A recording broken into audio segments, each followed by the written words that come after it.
Hello everyone, I am सुगम। Welcome back. तो यहाँ पर गाइस हम देखने वाले हैं इकोनॉमिक्स का जो आपका पेपर है उसका फुल सॉल्यूशन। तो यहाँ पर गाइस आपका जो पहला प्रश्न है दिया गया है कि व्यावसायिक बैंकों के मुख्य कार्यों की विवेचना कीजिए। यहाँ पर वही क्वेश्चंस रखे गए हैं जो क्वेश्चन इस बार के बोर्ड एग्जाम के लिए मोस्ट इम्पोर्टेंट हैं। तो गाइस ये वीडियो आपको अंत तक देखना है। आप लिखोगे व्यावसायिक बैंकों के प्रमुख कार्य निम्नलिखित हैं। फर्स्ट पॉइंट डालोगे और उसमें आपको लिखना है कि जमा राशि को स्वीकार करना। व्यावसायिक बैंक का सबसे महत्वपूर्ण कार्य अपने ग्राहकों से जमा के रूप में मुद्रा प्राप्त करना है। बैंक जमा राशि के आधार पर कर्ज देकर लाभ कमाते हैं। इसके बाद सेकंड आप लिखोगे ऋण प्रदान करना और इसमें आपको लिखना है कि व्यावसायिक बैंक का दूसरा मुख्य कार्य लोगों को ऋण प्रदान करना है। बैंक सरकार जो रुपया जमा के रूप में आता है उससे एक निश्चित राशि नगद कोष में रखकर बैंकों को रुपया द्वारा दूसरे व्यक्ति को कर्ज देती है। इसके बाद अगला क्वेश्चन है कि पूर्ण प्रतिस्पर्धा क्या है। पूर्ण प्रतिस्पर्धा में कीमत निर्धारण कैसे होता है। तो आप लिखोगे कि पूर्ण प्रतिस्पर्धा की स्थिति में कीमत निर्धारण की प्रक्रिया संतुलन कीमत उस बिंदु पर तय होती है जहां बाजार की मांग और पूर्ति बराबर हो जाती है। इसके बाद आप लिखोगे अगर कीमत संतुलित कीमत से ज़्यादा है तो पूर्ति मांग से ज़्यादा हो जाती है। इससे विक्रेताओं में आपसी प्रतिस्पर्धा बढ़ जाती है और कीमत कम हो जाती है। इसके बाद आप लिखोगे वही अगर कीमत संतुलित कीमत से कम है तो मांग पूर्ति से ज़्यादा हो जाती है। इससे क्रेताओं में प्रतिस्पर्धा बढ़ जाती है और कीमत बढ़ने लगती है। यह प्रक्रिया तब तक जारी रहती है जब तक कीमत संतुलित कीमत तक नहीं पहुंच जाती। और इसके बाद आपको यहाँ पर क्या लिखना है उसको देख लीजिए। इतना लिखने के बाद यहाँ पर आप लिखोगे कि पूर्ण प्रतिस्पर्धा के कुछ और तथ्य। पूर्ण प्रतिस्पर्धा एक आदर्श बाजार संरचना है। इसमें कई छोटी फर्में समान उत्पाद और प्रवेश या निकास के लिए कोई बाधा नहीं होती। इस परिदृश्य में कोई भी एकल फर्म वस्तुओं के बाजार मूल्य को प्रभावित नहीं कर सकती। और गाइस ये जो आपके क्वेश्चन हैं सारे ही आपके लघु उत्तरीय प्रश्न और यहाँ पर विस्तृत उत्तरीय प्रश्न आपको अभी दिए जा रहे हैं। अभी यहाँ पर पहले हम देखेंगे लघु उत्तरीय प्रश्न, इसके बाद विस्तृत उत्तरीय प्रश्न देखेंगे। ऑब्जेक्टिव क्वेश्चन और अतिलघु उत्तरीय प्रश्न पर हम डिस्कस कर चुके हैं। अगर आपने उस वीडियो को नहीं देखा है तो डिस्क्रिप्शन बॉक्स में लिंक गिवन है, वहाँ से आप उस वीडियो को ज़रूर देख लें। इसके बाद लघु उत्तरीय प्रश्न में अगला क्वेश्चन यहाँ पर दिया गया है कि सीमांत बचत प्रवृत्ति का अर्थ बताइए। आप लिखोगे कि सीमांत बचत प्रवृत्ति यानी एमपीएस का मतलब है किसी व्यक्ति या परिवार की अतिरिक्त आय का वह हिस्सा जो बचाया जाता है। ठीक है, यह बताता है कि आय के हर अतिरिक्त रुपए में से कितना हिस्सा बचाया जाता है। यह एक अर्थशास्त्रीय अवधारणा है। इसके बाद आप लिखोगे कि सीमांत बचत प्रवृत्ति की विशेषताएं क्या है। यहाँ पर अर्थ पूछा गया तो साथ ही विशेषताएं भी देख लीजिए। आप लिखोगे यह आय और बचत में बदलाव के बीच संबंध को मापता है। यह बताता है कि अतिरिक्त आय का कितना प्रतिशत बचाया जाता है। यह एक परिवार के बचत व्यवहार को बताता है। यह अर्थशास्त्रियों और नीति निर्माताओं को समाज में उपभोग बचत और स्थिरता में होने वाली गतिशीलता को समझने में मदद करता है। यह कीनेसियन समष्टि अर्थशास्त्र सिद्धांत का एक घटक है। और इसके बाद यहाँ पर आपको क्या लिखना है। इसके बाद आप लिखोगे कि यह आय के स्तर से भिन्न होता है यानी यह आय के स्तर से अलग होता है। और इसके बाद आपको लिखना है यह आम तौर पर उच्च आय पर अधिक होता है। तो सीमांत बचत प्रवृत्ति का अर्थ यहाँ पर पूछा गया था, तो आपने देखा सीमांत बचत प्रवृत्ति का अर्थ क्या है, साथ में ही देख लिया आपने कि इसकी विशेषताएं क्या हैं। इसके बाद यहाँ पर देखिए नेक्स्ट क्वेश्चन है, पूंजीवादी अर्थव्यवस्था की मुख्य विशेषताएं बताइए। पहले आपको एक लाइन लिखनी है कि पूंजीवादी अर्थव्यवस्था की मुख्य विशेषताएं ये हैं। इसके बाद आप लिखोगे कि इसमें उत्पादन के साधनों पर निजी स्वामित्व होता है। इसमें लाभ कमाना सबसे अहम उद्देश्य होता है। इसमें सरकार का हस्तक्षेप कम होता है। इसमें बाजार में कीमतें, उत्पादन और वितरण की प्रक्रियाएं तय होती हैं। इसमें उत्पादन उपभोक्ता की रुचि और पसंद के मुताबिक होता है। इसमें हर व्यक्ति संपत्ति अर्जित कर सकता है और उसे अपने उत्तराधिकारियों को दे सकता है। इसके बाद आप लिखोगे कि इसमें उद्योगियों को जोखिम लेने और साहसिक योजनाएं अपनाने के लिए प्रोत्साहित किया जाता है। ठीक है। और इसके बाद आप लिखोगे इसमें उत्पादकता और तकनीकी उन्नत होती है। इसमें आर्थिक विकास और नवाचार को बढ़ावा मिलता है। इसके बाद आप लिखोगे कि पूंजीवादी अर्थव्यवस्था को मुक्त बाजार अर्थव्यवस्था या मुक्त उद्यम प्रणाली भी कहा जाता है। इसमें बाजार में खरीदारों और विक्रेताओं के बीच बातचीत के जरिए कीमतों का निर्धारण होता है। तो एक ये भी इसकी विशेषता हो जाएगी पूंजीवादी अर्थव्यवस्था की। इसके बाद यहाँ पर नेक्स्ट क्वेश्चन आपका दिया गया है कि सीमांत एवं प्रतिस्थापन दर से क्या आशय है। आप लिखोगे सीमांत प्रतिस्थापन दर की खास बातें और इसमें लिखोगे MRS को उदासीनता वक्र पर ढलान के रूप में दिखाया जाता है। उदासीनता वक्र पर हर बिंदु किसी वस्तु की उन इकाइयों की संख्या को दिखाता है जिन्हें किसी दूसरे वस्तु से बदला जा सकता है। संतुलन उपभोग स्तरों पर MRS की दरें एक जैसी होती हैं। जब कोई व्यक्ति एक वस्तु को दूसरी वस्तु से बदलने के लिए उदासीन होता है तो MRS शून्य होता है। MRS सीमांत उत्पादकता के 3 कारकों में से एक है। अन्य 2 कारक है परिवर्तन की सीमांत दरें और कारक की सीमांत उत्पादकता। इसके बाद आप लिखोगे सीमांत प्रतिस्थापन दर का उदाहरण इसमें लिखना है। अगर आपको कपड़े और भोजन खरीदने के बीच चुनना है तो शुरू में आपका MRS 6 हो सकता है। इसका मतलब है कि आप भोजन की एक अतिरिक्त इकाई के लिए 6 इकाई कपड़े देने को तैयार हैं। ठीक है। आई होप इसका जो एग्जाम्पल है आपको समझ आ गया होगा। दिया गया है जो भी यहाँ पर दिया गया है इसको आप देख लीजिए।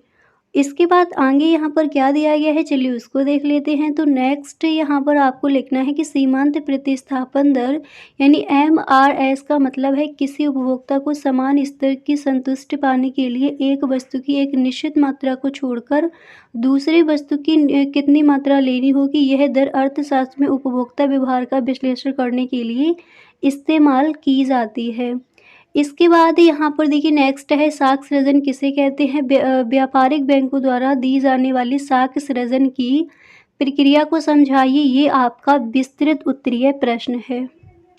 आप लिखोगे साख सृजन वाणिज्यिक बैंकों द्वारा जमाओं का निर्माण करके ऋणों में वृद्धि की क्षमता को स्थापित करता है और व्यापारिक बैंकों का महत्वपूर्ण कार्य ऋणों के माध्यम से साख का निर्माण करना है, जिसके लिए बैंक अपनी अंश पूंजी एवं जमा राशि से कई गुना ज़्यादा ऋण प्रदान करता है। साख सृजन के माध्यम से ही बैंकों को काफ़ी लाभ कमाने में सहायता मिलती है। अर्थशास्त्री सीयर्स के अनुसार इन्होंने कहा है बैंक केवल मुद्रा जुटाने वाली संस्थाएं नहीं है बल्कि एक महत्वपूर्ण अर्थ में मुद्रा की निर्माता भी है। इस प्रकार अपनी अंश पूंजी एवं जमा राशि से ज़्यादा ऋण देना ही साख का सृजन कहलाता है।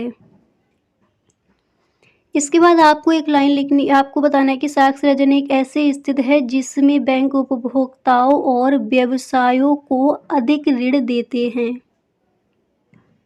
इसके बाद आप लिखोगे साख सृजन की प्रक्रिया, इसको आपको ध्यान से देखना है। आप लिखोगे एक बैंक एक ग्राहक इस बैंक में 2000 रुपये जमा करता है तो बैंक ए उस जमा राशि का 20% का नगद भंडार अर्थात 400 रुपये आरक्षित रखता है और शेष धनराशि अर्थात 1600 रुपये का उपयोग अपने किसी भी ग्राहक को ऋण के रूप में देता है।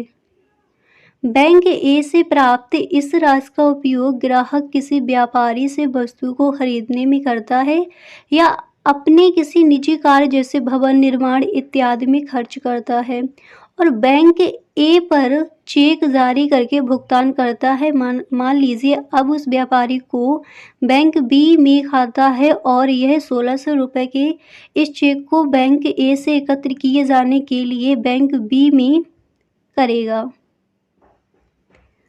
इस प्रकार 1600 रुपये बैंक ए से बैंक बी में स्थानांतरित किए जाएंगे। बैंक बी भी 20% अर्थात 320 रुपये आरक्षित रखता है और उसके पास 1280 रुपये की शेष धनराशि बच जाती है जो ये किसी अन्य ग्राहक को ऋण के रूप में दे देता है। इस प्रकार 1000 रुपये की प्रारंभिक जमा राशि के परिणाम स्वरूप 3 बैंकों 2000 प्लस 1600 प्लस 1280 बराबर 4880 रुपये की जमा राशि का सृजन किया गया। ठीक है, और इसके आगे आप लिखोगे बैंक की साख सृजन प्रक्रिया इस धारणा पर आधारित है कि किसी भी समय अंतराल के दौरान इसके ग्राहकों में से केवल कुछ को वास्तव में नकदी की आवश्यकता होती है। इसके अतिरिक्त बैंक मानता है कि इसके सभी ग्राहक एक ही समय बिंदु पर अपनी जमा राशि के विरुद्ध नकदी की मांग नहीं करेंगे। ठीक है, तो विस्तृत में क्वेश्चन दिया जाता है, ये भी आपका विषय उत्तरीय प्रश्न है। भुगतान संतुलन की प्रमुख मदें बताइए।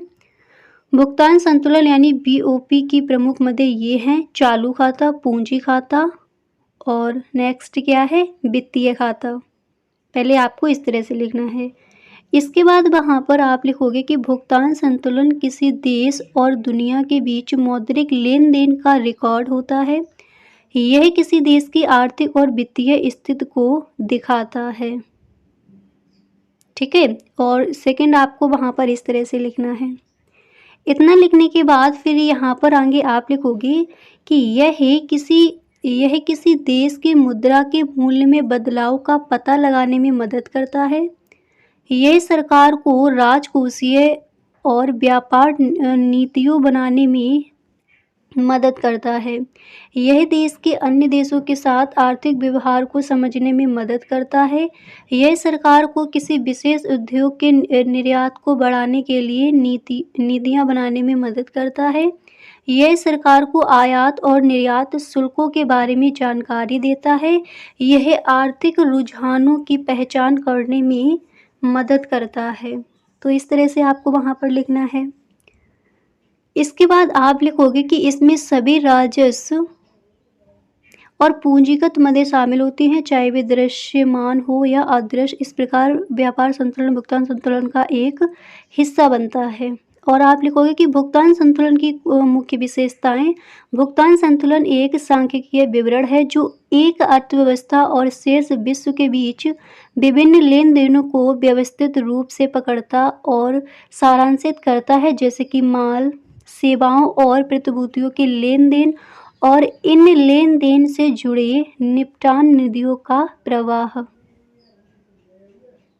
तो यहाँ पर क्वेश्चन है कि भुगतान संतुलन की मदें बताइए। तो आपको विस्तृत में यहाँ पर बताया गया है कि वहाँ पर आप किस तरह से इस क्वेश्चन का आंसर लिखकर आओगे। अगला क्वेश्चन यहाँ पर है कि अनधिमान वक्र की सहायता से उपभोक्ता संतुलन की व्याख्या कीजिए। विस्तृत प्रश्न है। आप लिखोगे कि एक उपभोक्ता संतुलन की अवस्था में तब होता है जब वह अपनी सीमित आय की सहायता से वस्तुओं की दी गई कीमत को, इसके आगे आप लिखोगे कि उपभोक्ता संतुलन की स्थिति वह होती है जब उपभोक्ता अपनी सीमित आय का उपयोग करके वस्तुओं और सेवाओं का ऐसा संयोजन चुनता है जिससे उसे अधिकतम संतोष प्राप्त हो।